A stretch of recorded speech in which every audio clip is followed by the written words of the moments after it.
What is esotropia? Esotropia is a form of strabismus where there's an inturning of the eyes. Are there different types? Yes, there are different types. The most common one for our purposes is congenital esotropia, and that's usually an esotropia which is seen in the first 6 months of life.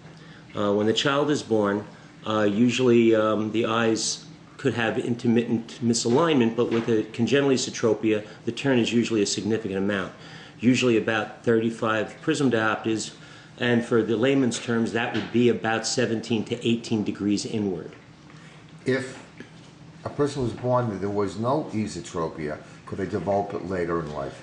They can develop it later in life. It could be, there are forms of esotropia which happen past the age of 1 in childhood, infantile esotropia. There are esotropias connected to certain types of muscle palsies. There are esotropias secondary to conditions such as Duane's syndrome.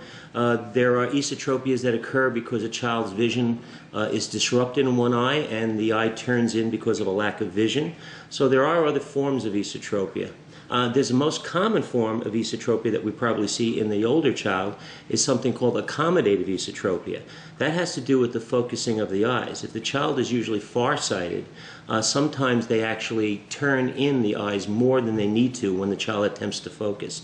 This can be alleviated by using glasses.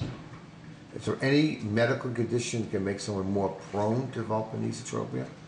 Well, certainly kids who are born with cerebral palsy or any kind of neurological conditions, they have a more likely chance of getting esotropia, or any children who potentially could be born with visual issues, such as children with retinopathy of prematurity. You might also see esotropia more common in forms of, in certain forms of genetic disorders such as Down syndrome.